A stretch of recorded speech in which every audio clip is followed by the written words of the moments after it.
man of God, and they said going up your bald head, going up your bald head, and the more of God. That's the I know, I know. I meant Old Testament like philosophy. You'll and the whole deal. That was about the joke. I wasn't. It wasn't about the. It's just a joke. It could have been just as clear as the Old Testament said. Funny.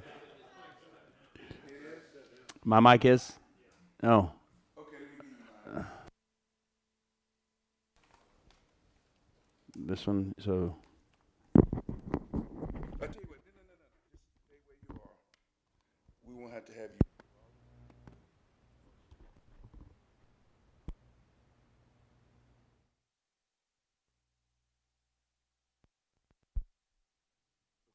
Yeah. Now I'm fine there, Jim. Okay.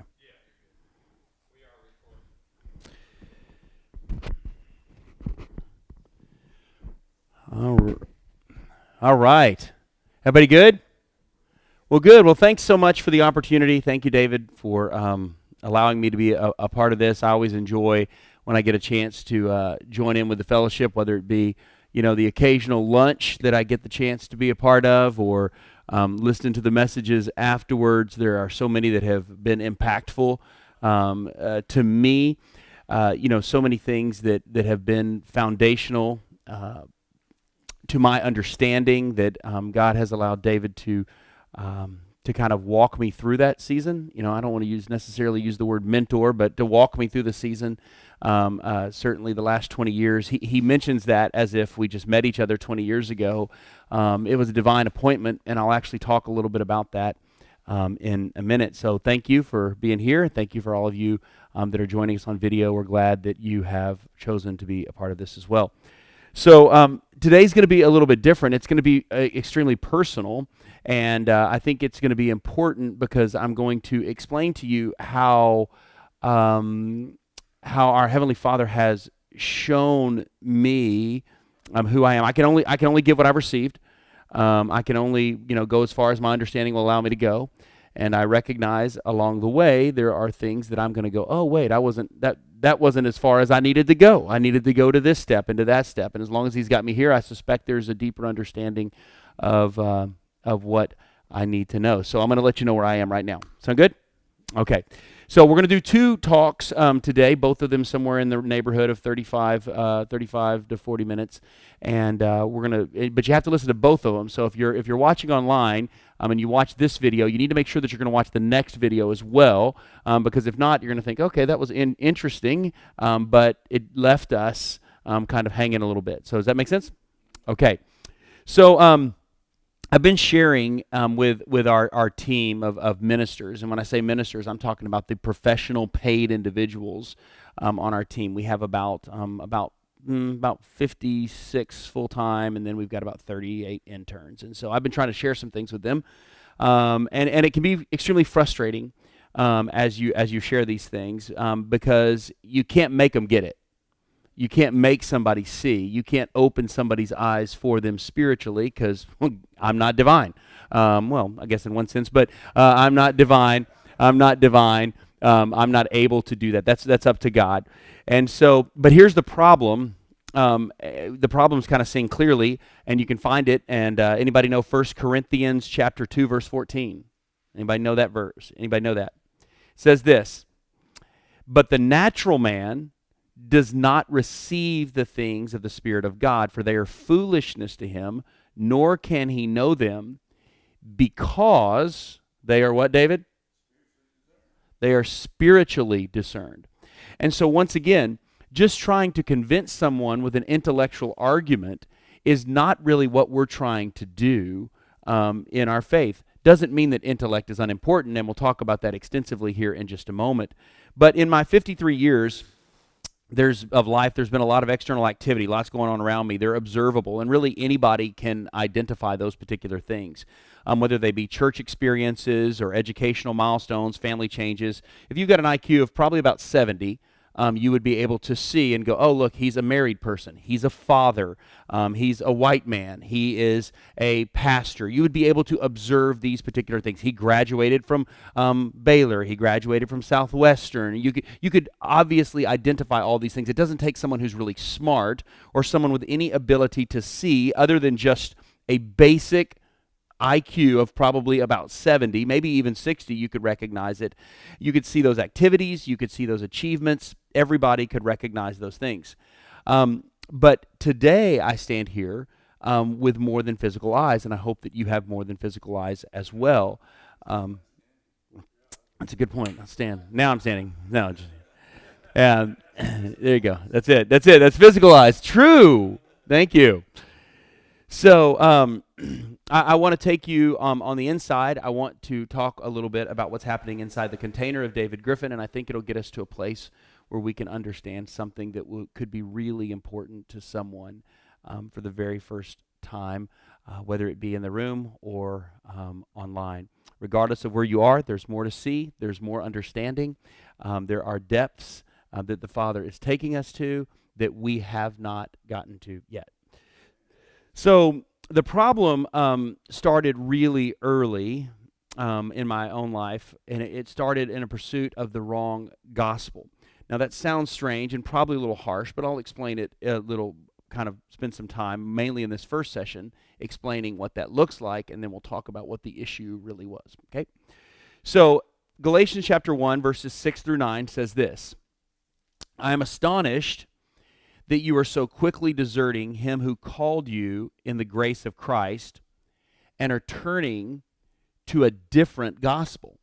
Now, note that when Paul wrote this, he wasn't necessarily trying to teach as much as he is trying to defend, which is interesting. I'm talking about in the letter itself. In that moment, so the depth of the teaching is really kind of special here because because Paul is using it to address a spiritual issue, but gives us tangible text for us to go back and look at, because he's addressing these Jewish individuals in the church that believe that, Jews were a cut above the rest. If you know what I'm talking about. That's a joke, by the way. Somebody will get it eventually. Jews are cut above the rest. I don't know. Okay. That's right. They're cut above the rest, and so there's this controversy that's broken out, and he's been addressing the problem with Peter, because when Peter is with the Gentiles, he's enjoying a good BLT. But when he's not, he's like, no, that's horrible. That's the worst thing ever. Why would anybody do that? And so Paul is going, no, brother, you don't understand. There is no longer any Jew or Greek. It's not like that anymore. It's not set up that way. So Paul, sometimes it doesn't always feel a little bit like, and I know that this isn't how it worked, but doesn't it feel like that God called the disciples and they never quite got it? They couldn't see, and he said, I got this other guy. I got to try somebody else, because these 12, they're not getting it done, and they're just going to stick with the Jews. That none of us would probably be here today if it wasn't for God's conversion, his revelation to Saul. So it says here, I'm astonished that you're so quickly deserting him who called you grace and are turning to a different gospel. And he said, not that there is even another one, but there are some who trouble you, who want to distort the gospel of Christ. But even if we or an angel from heaven should preach to you a gospel contrary to the one we preach to you, let him be accursed, as we have said before, so I now say again. If anyone is preaching to you a gospel contrary to the one you received, it's a big word there, let him be accursed. For I would have you know, brothers, that the gospel that was preached by me is not man's gospel. For I did not receive it from any man, nor was I taught it, but I received it through a revelation of Jesus Christ. He goes on and says, for you have heard of my former life in Judaism, how I persecuted the church of God violently and tried to destroy it. And I was advancing in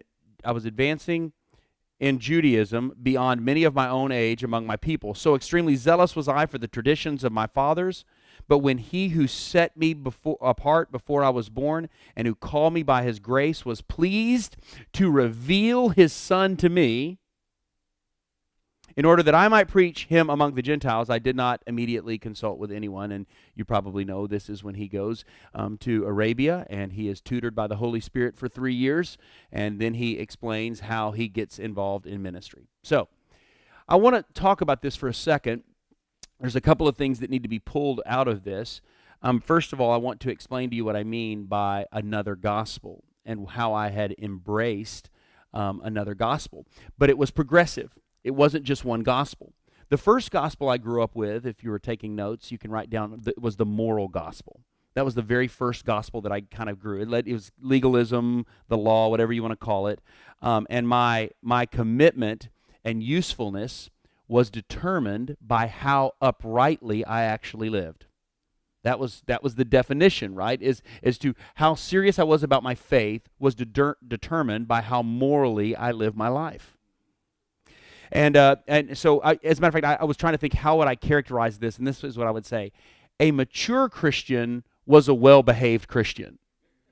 So if I wanted to be mature, then I had to behave better. I had to get the bad stuff out, get the good stuff in, and that would make me a mature Christian. This is the gospel that I had embraced in this moment. So by the way, and because this was real to me, this is how I lived. So I remember, I'll tell you one story about this. It's kind of funny. I remember a guy named James Spain, and James, if you're watching, praise the Lord. I'm glad you're here. But I was staying at I was staying at a friend of mine's house, at James' house, and one night I was in I was trying to think through this somewhere between 3rd and 5th grade. So I was old enough to kind of understand the world, but I didn't understand it well. And I remember one night we were spending the night, and I went down to the refrigerator to get a Dr. Pepper or something. And I opened up the refrigerator, and in the back of the refrigerator they had beer. And I remember thinking to myself, oh my God, I thought these people were Christians. I was clearly mistaken. I mean, I was like, I remember thinking to myself, this is the worst thing ever. And I laid in my bed that night thinking to myself, my friend and his family are all going to hell. I mean, I really remember thinking that. Why? Because their behavior, they weren't being well behaved. They weren't doing what my MMR, my particular brand of religion at that particular point that actually promoted. They weren't doing that. And here's what's interesting is, and then as I got a little bit older, there was a bigger problem here, and I've even seen it now more looking back, but like Muslims and Jehovah's Witnesses were far more committed to their morality than we are. So if it's just a moral gospel, I mean, Jehovah's Witnesses are kind of at the top of the list, aren't they? And so, perhaps even more disturbing, some of the least fulfilled Christians that I know are super morally upright people. They do all the right things, they just don't do them for the right reason. And so cracks in the system became exposed as I failed. As I failed morally as I got older, and as those proclivities, as those desires of the flesh, I started sometimes giving into those particular things, and all of a sudden I'm like, I'm a bad person. I'm struggling with this lust issue. I'm struggling with this thought. I'm like, oh my gosh, am I even saved? You know, am I even a believer? Because my gospel said you had to be morally upright in order to attain the grace of God, if you will. And here's what I would say. I know you're thinking, oh, that's horrible that you failed at it. No, I'm so glad I did. I'm super glad that I failed at it, because the only greater damage than failing at living the moral gospel is succeeding at it. That's the more dangerous thing, right? And so being deceived into believing that your works might actually accomplish something spiritual. Your works. So at this point, I had to abandon the moral gospel. It was somewhat pragmatic. I mean, I'm like, I'm just in trouble here. Yeah, right. Yeah, I left it, and so at this point, I'm in college, right? And I'm struggling with those things, and so I determined there's got to be a gospel that I can live by, and there was. It's called the intellectual gospel. That's what I named it. Okay, I'd call it the intellectual gospel. And so this gospel became all about information accumulation. And if you're trying to describe it, maybe I would, if you're just trying to put it in, succinctly, a mature Christian was a smart Christian, or a Christian with much book knowledge. So discovered that so at this point, I began to read, and I discovered that my problem originally was I was a recovering legalist. And so I began to read N.T. Wright and R.C. Sproul and John MacArthur. Even began to act like I pretend that I understood. I would pretend that I understood Edwards and Wesley and Calvin. I would be in groups with people and talk about it, and I would throw out names like Origen and Athanasius and Clement and Irenaeus, and I had no clue. But I thought that if I threw it out enough, read enough, eventually it would rub off on me and I would be a mature spiritual person. I would be a mature Christian, if you will. I want to use that terminology. I want to continue to use that terminology. Success in this realm would lead to pride. And what's interesting is you can get better intellectually than others. And you can have this competition between one another. I think we call that a seminary. Yeah, that's a competition between the two. Cemetery. Cemetery. Thank you, Dwight. Yeah. So that was the second gospel. And so interestingly enough, though, this gospel doesn't really fully satisfy either, because it was never meant to. And once again, you'll hear me say this later, but it's not like that morality or intellect or study. I'm not bashing any of those things. I'm just telling you they can't save you. They can't bring life. So the third gospel that I began to embrace is a gospel that I would call, and I went back and forth as to what to call this, the achievement or the accomplishment gospel. The achievement or the accomplishment gospel. So at this point, remember, I'm going into ministry, and so I began to drill down into effective ministry models and leadership books. And this, I would say, if I was saying this, a mature Christian was a hard-working Christian. Amen. Yeah, a hard-working Christian, right? We were joking yesterday about how many souls you win, right? How many souls you need to know. And so when what God wanted from me, what God wanted from a mature Christian was achievement, right? And here's what's crazy is professional ministry provided the perfect environment for me to fall into this trap. It's easier for me to fall in than you, but at the same time, you can too. All you had to do was show up on Monday night for outreach, right?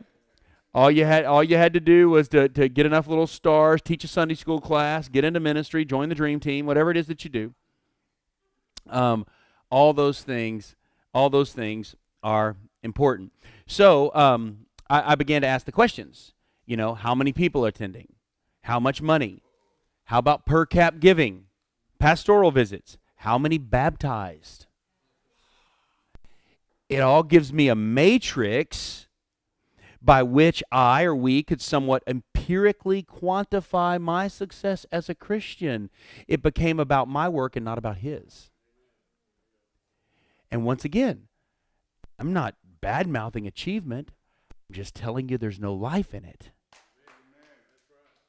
And so what happens is that and once again, why does this? So here becomes the problem, right? Is that in this moment, at the core for me, I was never fully settled ever. There was always more to achieve. It's never ending.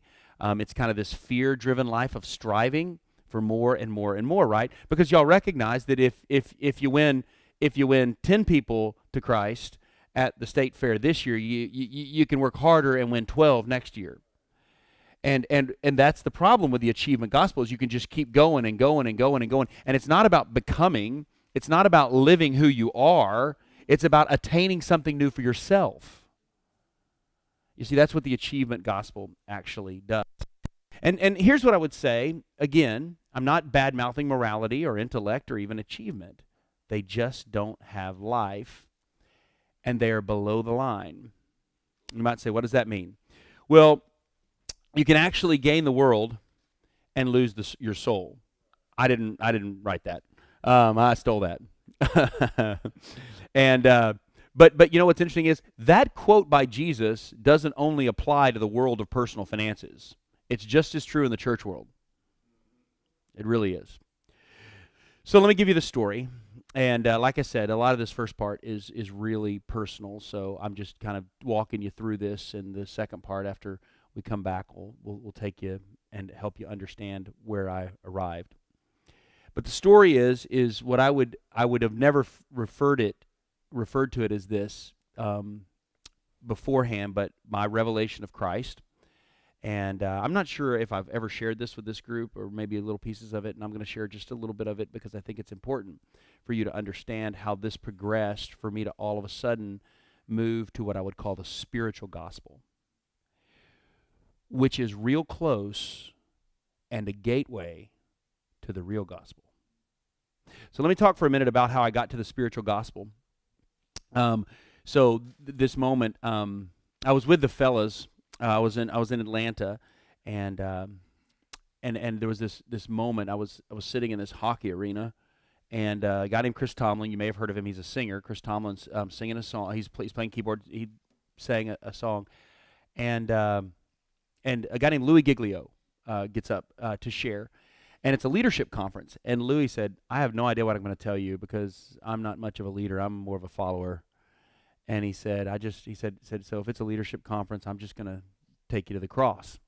And so he just begins sharing, and he begins to talk about, the song, The Wondrous Cross, about bids me come and die that I may find and truly live. And he says that in the song, and so he's kind of talking about this moment. And so I'm sitting there in my chair, and I'm sitting next to the aisle. And once again, this is really personal, and some of it is a little too personal. And what I mean by that is that there's I can give you concepts about what happened in my relationship with my wife, but some of it's really intimate, and it's between the two of us. And so in the same way, some of this is between me and the Father. But the parts that aren't, I'm going to share with you today, if you don't mind. So in that moment, I'm sitting there, and I'm sitting down, and he asked everybody to stand up. And let's sing this song, and I'm sitting there, and all of a sudden, it's not that I can't stand up. I just realized, wait, I didn't stand up. And so and they're singing, and everyone's singing, and I can sense it, but I can't see anybody else doing it. And my hands are like this, and my mouth is like this. I'm like, and then all of a sudden, I'm like, I don't, and then I didn't know if my eyes were open or closed. I remember thinking, I don't know if my eyes are open or closed right here. I feel like Paul, right? Well, they're in the body or not. I do not know. I don't, I'm not really sure. But so I'm sitting there in this moment, and so I'm like, what in the world is going on here? And as I sat there, I thought, I think I may be dying. And I thought, but I don't feel like my heart is pounding. I don't feel like my blood pressure is rising. I'm like, I feel like I may be dying right here. And I thought, this is a really weird place to die. I remember thinking that. And then I thought, but, and so all of a sudden, just real quickly, I mean, this is like for just a hair of a second. Now, I'm telling you this story very quickly, but this is happening. I honestly have no idea how long this particular thing lasts. I'm going to be honest with you. I don't know. But I do know this, that these super quick thoughts came through. What about my kids? What about my wife? What about my church? What about da-da-da-da-da-da-da-da-da-da-da-da? All these things got to take care of. All those things went through my mind super quick. And once again, I thought, I don't care. And then I thought, maybe I don't care because I'm dying, and it's not going to matter. It's like might as well be thinking about dying right now. And so I'm sitting there, and like I said, at this point, I won't go into all of it. Kind of how I was even physiologically kind of confused by what was going on, and then this is the weirdest part. Sorry, we just got to get weird here for a second. At this point, I see myself sitting in the chair, and I thought I really did die. So I'm here. I'm saying my perspective is here, and I'm looking here, and here's what I heard in that moment. Most of what I've heard. I'm not going to share all of it, but most of what I heard is everything you've accomplished. So remember, my lips are sealed, and my hands are tied like this. And what I heard in that moment is, everything you've accomplished with this and these. And until you die to that reality, you will never understand that that's not you. This container that was sitting in that chair that I felt like I could see, which once again, I don't know how this all worked out. I don't get it all, but I'm not, that's not you. That's it. And I was like, okay. So I made the mistake right afterwards of this happens, and basically, and then it's just over. And so there's nothing really. I mean, I'd like to tell you there's something more, that I fell out on the ground or that I spoke in some foreign language. None of that happened. I just know it. And here's what I would say is that moment, and I was telling my wife when I got back, I told her, I said, that moment is the most realist moment in my life. So weird. I told her, I said, this is the weirdest thing. This is the realest moment of my entire life. It's the most marked moment. It's the moment. It's the moment that in any given moment. Now, I mean, it may take me a second based upon the number of distractions around me or how many crutches I'm leaning on at the time. But I can go back to that at any given moment. I can go back to that. I can. When I say feel's not really the right word. I want to be clear. But I can feel it again. Does that make sense? For lack of a better word, maybe you guys got a better word for it. Sense it. Yeah, that might be the word. It's just be. I'm saying I can be there again. I don't really know how to explain it. I can be that. Yeah. So it's hard to kind of put that together. So anyway, I tell you this story, and I know this is probably a little boring you just a bit, but I'll tell you the funniest part is, so it's over, and next thing I know, I'm like walking out, and I'm walking out with a bunch of other people. Everybody's walking out. So we get back to the thing, and I'm with a couple of guys. I'm with Matt Bradley, Dane McGuffey, Paul McDill, and Randy Wade. And and we got back to the car, and they said, "Wow, everybody was the moment was pretty awesome for everybody." But I said, man, for me, I said, I made the mistake of telling them. I said, I think I spiritually died, and so they were like, "What?" I'm like, "I don't know. I don't even know. I had no framework at all to explain it." I'm like, "I'm not even going to try." So like over dinner that night, anytime we would, we'd be messing around or laughing or joking or whatever, they would be like, and I would say something, they'd be like, "Oh, there's the old David," and there's the old David, and they'd go, "I'm back." And they'd go, "I'm back," and they would say that. But what's really funny, it's so funny to think back on that. And what's funny is they were actually right on target, because moral gospel David, and intellectual gospel David, and achievement gospel David continued to and continues to make appearances in my life to this day. That even though I died to those false gospels, they still have the appearance of spirituality to me. And so I have to be careful, and fortunately God, so at this point I have to start deconstructing things, and at that moment everything kind of changed. And it started a process that really changed everything. God began bringing people into my life that helped me see what God was doing. And like I said, going into all those things, I found fellow pilgrims along the way, and still do. People like Watchman Nee and R.T. Kendall, Brendan Manning, Ian Thomas, Dan DeHaan, Dan Stone, Louis Giglio, Andrew Farley, folks that were out ahead of me at that particular time, and may still be. I don't know. They were at that time.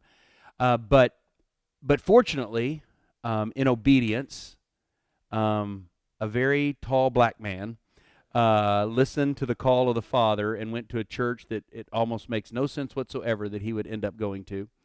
But God sent him to that church, and I developed a casual relationship with this man, which, by the way, I say this, and if you're paying attention, if someone ever asks, what church should I go to? It's like, well, this is the easiest question ever, because what they want me to say is one with a good youth ministry, or one that really teaches, teaches expositionally, or one that, whatever their thing is, has worship music, or has hymns, or whatever your preference is. That's what they expect me to say. And I'm like, well, this is real simple. You go to the church that the Father sends you to.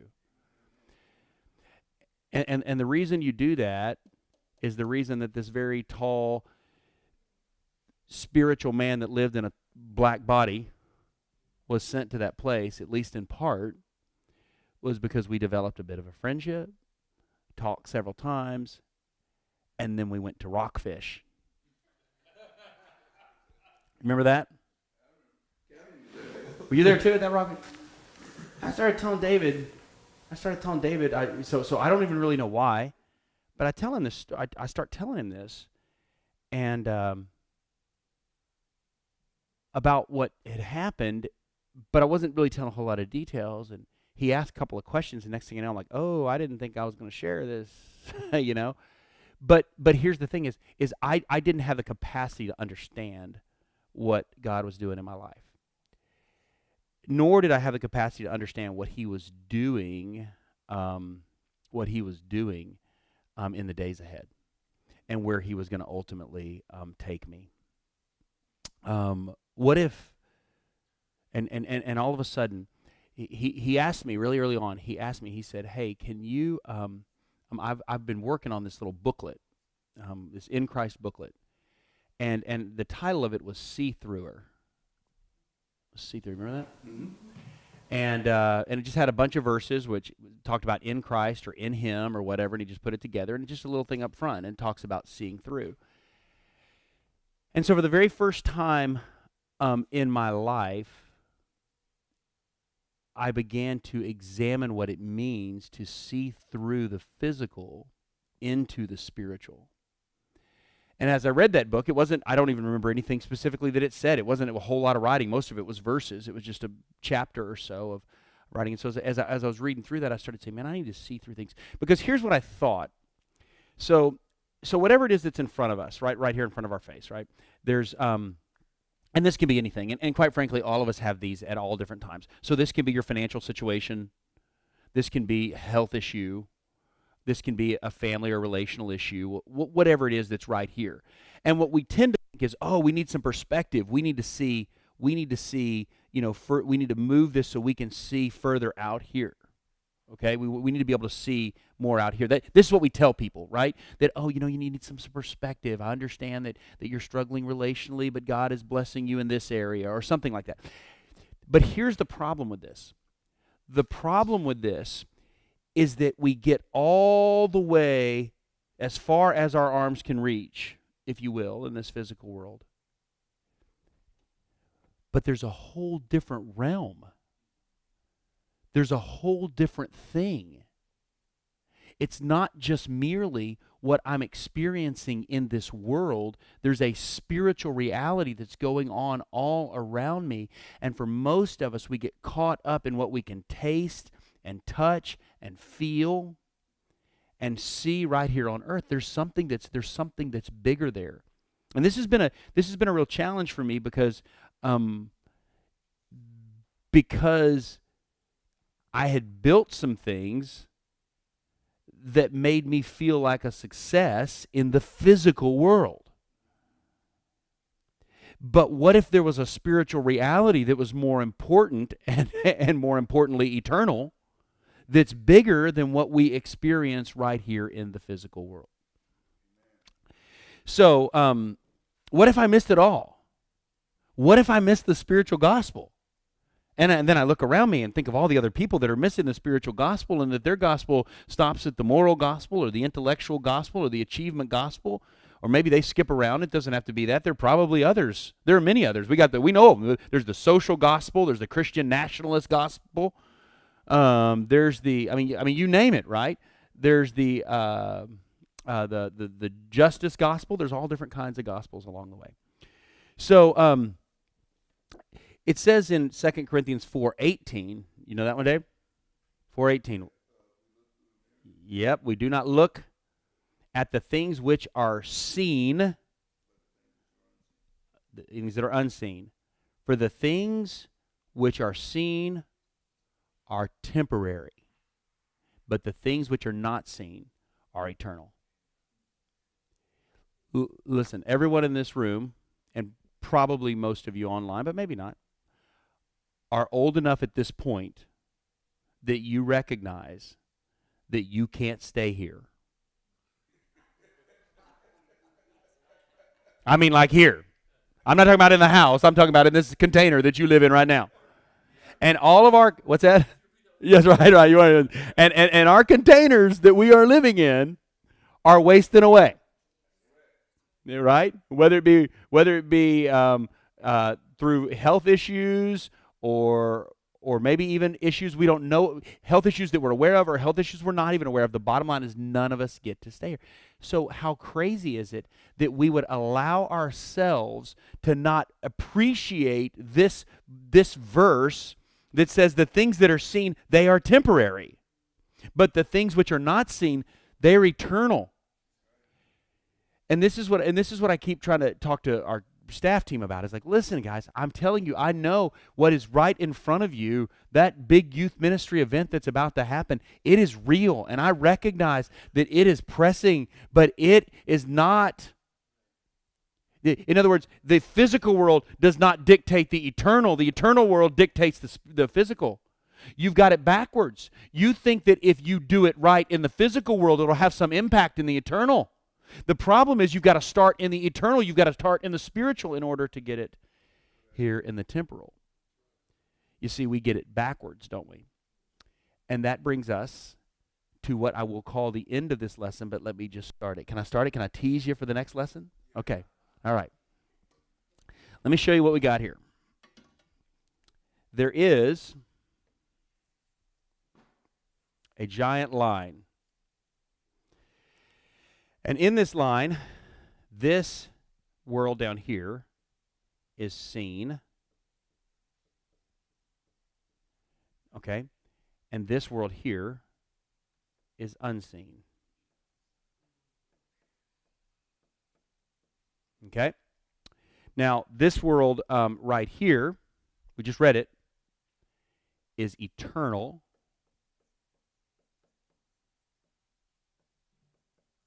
This world right here is temporal.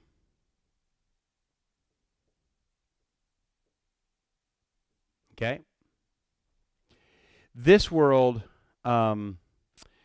right here. Now we read this. Now you might not. I don't know if you caught this when we read the Galatians passage, because we find this in the Galatians passage. Okay. This world, things are learned. So things are learned in this world. In other words, we can learn things. There are things in place. We can learn science. We can learn history. We can learn things. There is anybody below this line, like I said, obviously with an IQ of about 70 can learn. Okay? They can learn in this world. Anybody. Believer, not believer, doesn't matter. Male, female, whatever. Everybody can learn in this world, right? But what did Paul tell them about this realm? Yes, it's revealed.